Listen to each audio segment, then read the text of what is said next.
waan xiqqoodhaa waa baaftu miti jechuu isaati. Waa baaftu miti. Isa booddee gooftaa Yesuus Kiristoos fidaa jedhe. Buddeenichi gaafa dhufu buddeena kana eebbisee isa booddee buddeenichi hin baay'ate. Namoota kana kutataan marga sanarra teessisaa jedhe. Namoonni sun nyaatanii quufanii gundoo 12 walitti qabameedha lakkoofsi 14. Hin quufanii hamma isaan barbaadan reef jedhamu yoo dhatanii ilaaltan. Qurxummii hamma isaan fedhan kenneefidha. Hamma isaan fedhan. Hamma garaan isaan dhukkubutti nyaatan. Hamma barbaadan qurxummii irraa galchan nyaatanii. Sirriitti irraa galchan buddeena barbaacha dhufa waan ta'eef sirriitti silumayyuu. Qurxummii isaanii hin godhanii nyaataniitu gundoon 12 walitti qabamu. Waaqayyoof ni danda'ama. Wanti waaqayyo dadhabu hin jiru. Kanaaf waaqayyo waan ati jettu ilaaluuf si dhaggeeffachuu danda'a deebii kee dhaggeeffachuudhaaf. Haga ammaatti maal deebiste lafa dhaabattee jirtu sanaaf deebii maalii laatte? Sirratti balbala cufame keessa yeroo dhaabattu rakkina keessa gaafa dhaabattu iddoo duwwaarra dhaabatte lola keessa dhaabatte rakkina keessa dhaabatte waan ati jettu ilaaluuf waaqayyo callisee si ilaaluu danda'a. Kanaan dura deebii akkamii laatte? Kanaafuu waaqayyo hin danda'u kun tasuma hin fakkaatu kanumaan naa dhume jette. Moo waaqayyo hin danda'a? Kaleessayyuu argeera waaqayyo kun waaqayyoof salphaadha jette. Isa kana al tokko waaqayyo rakkina keessatti yeroo nuun cannaqamnu rakkina keessatti yeroo nuun dhiphan calluma jedhee nu ilaaluu danda'a. Maal gochuuf? Waan nuyi jennu baruudhaaf. Malee waaqayyo waa'ee keenyaaf waan ta'uu qabu utuu nuun hin dhalatin iyyuu beeka ture. Haaleluyyaa. Maqaan waaqayyoo bara baraan haa eebbifamu. Kutaa kana keessatti wanti baran wanti guddaani tokko gooftaa Yesuus enne sila qabxii 4 kaafne.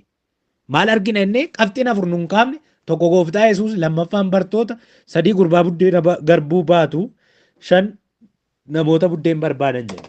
Kutaa kana keessatti gooftaa Yesuus Kiristoos isa jalqabaa gooftaa Yesuus Kiristoos irraa maal baranna? Maal baran? Humna hojjetu utuu of keessaa qabu waaqayyo waan tokko sekendiitti hojjechuu utuu danda'u al tokko nu ilaaluuf akka inni callisu. Carraa nuu laate maal dubbata? Maal dubbatte jedhee waaqayyo akka inni nu ilaalu beekuutu nurra jira. Jirmana irratti murtee na bal'ee na ajjeefte na ukkaamsitee na ajjeesuudhaaf ganna deebifte booddeetti na deebifte naa dhumee na bal'eessuuf jetta jenna moo? Yeroo waaqayyoo fagoon qabu kun waaqayyoof salphaadha jennee tuffanne bira dabarra. Inni lammaffaani akka duuka buutota waaqayyootti nuun akka amantootaatti akka duuka buutota waaqayyootti humna waaqayyootti ni amannaa. Isa lammaffaati kun bartootaa wal qabsiisee qabxii keenya lammaffaati kun ni amannaa. Filiphos maaliif amanuu dadhabe? Simoon Phexros maaliif buddeena gurbaa sanaa tuffate? Bartoonni maaliif calluma jedhanii? Nuun akka amantootaatti akka duuka buutota gooftaa Yesuus Kiristoositti amantii nuun waaqayyo irratti qabnu hagam? Maal fakkaata? Waaqayyo amantii keenya qoree ilaaluu danda'a. Kana baruutu nurra jira. Isa lammaffaa kana baranna. Waaqayyo amantii keenya qoree ilaaluu danda'a. Waaqayyo irratti hammam akka nuun amantii qabnu, waaqayyo irratti hammam akka nuun of gannu, waaqayyo irratti hammam akka ejjennoo qabnu waaqayyo qoree nu ilaaluu danda'a. Qoreesii ilaala waaqayyo. Bartoonni kun humna waaqayyootti amanuu dadhaban buddeena gurbaa kanaa immoo hin tuffatan. Waa'ee gurbaa kanaatti isiniin deebi'aati. Ganaan bira gaa qabxii sadaffaarra jira waan ta'eef. Bartoonni kun amantii waan isaanitti hir'atu natti fakkaata. Utuu amantiin isaanitti hir'atu ta'e maaliif utuu gooftaa Yesuus isaanii wajjin jiru badneerraa jedhan galaana irratti. Isaanuma kana dhabaa jiru. Warri markabi liqeeffamuuf kaanaan maal gooftaa jedhanii banne dhumneerra jedhan inni gidduu isaaniitti hin rafeedha. Hin rafne inni qoree isaan ilaaluufi. Dhumneerra ka'eetu gab godhe galaana sana. Rakkoo amantiiti. Humna waaqayyootti sin amanne waaqayyo waan xinnoo guddaa gochuu akka danda'u sin amanne. Nuyi akka amantootaatti akka duuka buutota waaqayyootti waaqayyoof wanti dadhabamu hin jiru jennee amanuu qabna. Inni kabrooni wanti xinnoon waaqayyoof guddaadha bakka. Waaqayyo xinnoo keenya irratti hojjete guddisuu danda'a. Waaqayyo yoo dubbate xinnoo birriidhuma xinnoo qabduun nama guddaa ta'uu dandeessa. Beekumsuma xinnoo qabduun nama guddaa ta'uu dandeessa. Waaqayyoof wanti dadhabame hin jiru. Ittan deebi'a mata dureen ittiin waan kana guduunfu jira waan ta'eef mata duree an jalqaba kenne yeroo waaqayyoo kan jedhudha. Time of God waan jedhu irratti hojii ilaalaa irra waan ta'eef mata duree kanaan hin guduunfa waan ta'eef. Egaan gara qabxii sadaffaa gurbaa buddeena garbuu baatu kana argina. Ilaa waa'ee gurbaa kanaan isinitti gurbaan kun tokko maqaan qabu. Gurbaa jedhama. Maqaan gurbaa kanaan jiru kutaa kana keessatti. Saayilentiidha bakka. Hin jiru iddoo biraatti isin argattan maqaa gurbaa kanaa. Tokko gurbaan kun maqaan qabu. Inni lammaffaan immoo beekamtii hin qabu. Bartoota keessa miti. Gurbaan kun eessa akka ture hin beekamu. Warra buddeen barbaacha dhaqan keessa jira jechuudhaaf buddeena ofiiyyuu qaba. Bartoota keessa jira jechuudhaaf maqaan bartootaa ifaadha. Silaa maqaa waamaniitu isa harka jira jedhu.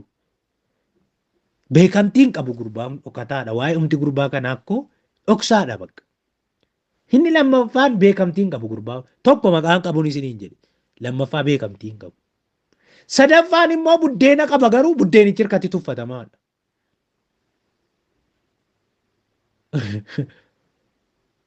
Isinii galeeraa? Buddeena qaba. Buddeenichi maalidha? Tuffatamaadha. Hirkatti tuffatameera. Buddeenni isaa tuffatamaadha. Waan kana sadaniin ukkaamameera mucaawu. Tokkoffaa maalidha? Maqaan qabu. Lammaffaa beekamtiin qabu. Sadii immoo buddeenni isaa tuffatamaadha. Gurbaan haala kondiishinii kana keessa jiru buddeenni isaa yoo tuffatame iyyuu buddeena xiqqoo inni qabu hundi isaanii of hirkaa hin qaban. Filiippoos of hirkaa hin qabu, Simoon of hirkaa hin qabu ture, bartoonni of hirkaa hin qabani, warri buddeen barbaacha dhattes of hirkaa hin qabdu. Mucaadhuma maqaa hin qabne, beekamtii hin qabne, buddeenni isaa tuffatamu kanatu buddeena of hirkaa qaba. Isinii galeeraa? Mucaadhuma kanatu. Mucaadhuma kanatu. Mucaadhuma kanatu, mucaadhuma haala kana keessa jiru kanatu buddeenni isaa namooti 5,000 ol nyaatanii gundoon 12 walitti qabame. Gurbaa kam? Gurbaa maqaa hin qabne, beekamtii hin qabne, buddeenni isaa tuffatamu kanatu namoonni 5,000 ol nyaataniitu gundoon 12 tirfii walitti qabame. Ilaa waa'ee gurbaa kanaa yoo ilaalle gurbaa kana wanti kana dura isa beeksise hin jiru. Kana duras waa'ee isaa wanti beekamaan hin jiru. Akkuma isiniin jedhe amma dhokataadha waa'een isaa. Garuu waan namoonni baay'een nyaatanii ittiin lubbuun isaanii gaggaba ooluu baatee deema. Garuu waan namoota hedduuf barbaadamutu hirka jira. Waan dhaloonni barbaadutu hirka jira. Waan waaqayyo irratti hojjechuu danda'utu hirka jira. Eeruka gurbaa kana waan namoota baay'ee ga'uu turka jira. Waan namoota baay'eef eebba ta'utu irka jira. Waan biyya gargaarutu irka jira. Ilaamee beekamtiis dhabii namni siyaa wal dhaalu waan si keessa jiru sanarratti Waaqayyo yeroon itti inni hojjetee namootaaf eebba taatu hin dhufa. Humna xiqqoo ati qabdu, ayyaana xiqqoo ati qabdu, dandeettii xiqqoo ati qabdu, qabeenya xiqqoo ati qabdu irratti Waaqayyo hojjetee yeroon itti namoonni baay'een karaa kee aara galfatan hin dhufa. Yeroon Waaqayyoo dhiyoodha. Utuu waa of hirkaa qabdu, wanti ati of hirkaa qabdu, atu of hirkatti tuffatteetta ta'a. Namni biraanis of hirkatti tuffateera ta'a. Wanti ati of hirkaa qabdu tuffatamaadha ta'a. Har'a garuu yeroo Waaqayyoo waan sirka jiru sanaaf akka ga'u akka tamantu barbaada furre Waaqayyo. Yeroon in dhufa. Yeroon itti xinnoon kee kun guddatu. Yeroon itti xinnoon kee kun namoota baay'eef eebba ta'u hin dhufa. Maal? Qabeenya kee xiqqoo, ayyaana kee xiqqoo, waan xiqqoo, waan ati of hirkatti tuffatu, waan namni sirkatti tuffatu. Waaqayyo guyyaa tokko dinqii isaa irratti mul'isee namoota baay'eef karaa godha, namoota baay'eefis eebba godha. Yeroon Waaqayyo kutaa kana keessatti gaafa ga'u wanti xinnoon namoota baay'eef eebba ta'e, wanti xinnoon namoota baay'eef karaa ta'e, wanti xinnoon dinqii Waaqayyo irratti mul'ateetu namoonni baay'een ittiin quufan. Kanaaf yeroon Waaqayyoo siif ga'a. Waan ati of hirkatti tuffattu, ayyaana kee, qabeenya kee, beekumsa kee, waan ati xinnoodha jettee of hirkatti tuffattu, waan namnus hirkatti tuffatu mee Waaqayyoo guyyaa tokko dinqii isaa irratti mul'iseetu siinis waan sirka jiru tuffatamaa sanas ol baasee mul'isa. Haaleluyyaa. Siinis waan sirka jiru tuffatamaa sanas ol baasee mul'isa. Haaleluyyaa. Maqaa Waaqayyoo kan eebbifame haa ta'u. Inni afuraffaan namoota sana. Namoonni sun biddeen barbaacha dhaqan. Buddeen barbaadanis argatanii nyaataniiru. Waaqayyoon duukaa kan nuyi buunu fedha mataa keenyaan miti. Fedhii keenya guuttachuuf osoo hin taane. Waaqayyo wajjin deemuun jireenya akka qabu, Waaqayyo wajjin deemuun akka nu barbaachisu, Waaqayyo wajjin deemuun akka jireenya keenyaa murteessaa ta'e amannee beennee Waaqayyo wajjin deemutu nurra jira. Walumaa gala Waaqayyo yeroo qaba. Yeroo qaba Waaqayyo. Waan hundumaaf Waaqayyo yeroo qaba. Waan hundumaaf Waaqayyo sa'aatii qaba. Waan hundumaaf Waaqayyo yeroo qaba. Waan hundumaaf Waaqayyo yeroo qaba. Yeroon Waaqayyo dhiyoodha. Waaqayyo yeroo fudhatee gara kee dhufa. Hin sodaatin, hin yaadda'in, hin raafamin. Waaqayyo si wajjiniin hin ta'a. Waaqayyo si gargaara. Waaqayyo harka si qaba. Dinqiin Waaqayyo xinnoo kee irratti mul'ata. Humni Waaqayyo xinnoo kee irratti mul'ata. Dandeettii xinnoo ati qabdu, ayyaana xinnoo ati qabdu, humna xinnoo ati qabdu irratti dinqii Waaqayyo hin mul'ata. Kutaa kana keessatti waan baay'ee ilaalleera. Garuu yeroo Waaqayyo kan jedhuun an guduunfaa jira. Yeroo Waaqayyo kan jedhuun an guduunfaa jira.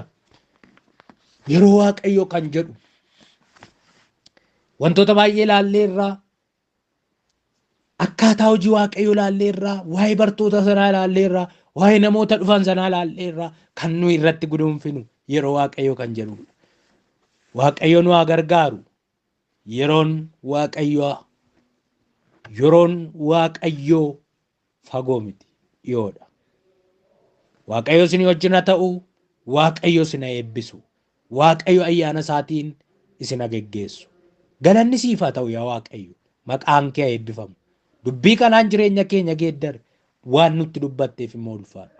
Akkuma ati jette dinqiin kee jireenya keenya xiqqoo, hafuura keenya, ayyaana keenya, qabeenya keenya, beekumsa keenya xiqqoo irratti yeroo inni itti mul'atu hin dhufa. Yeroon kee immoo dhiyoodha, fagoo miti. Yaa Waaqayyoo, hamma ati nu bira geessutti akka hin dadhabne, deebii akka hin dhabne, akka cimnu, akka jabaannu, humna keetti akka amannu, maqaa keetti akka amannu, aboo keetti akka amannu, akka dhaabannu ayyaana kee nu baay'isi, nu gargaari, nu wajjiniin ta'i. Maqaa Gooftaa, maqaa Yesuusiin. Ameen. Waaqayyo isin wajjin haa ta'u.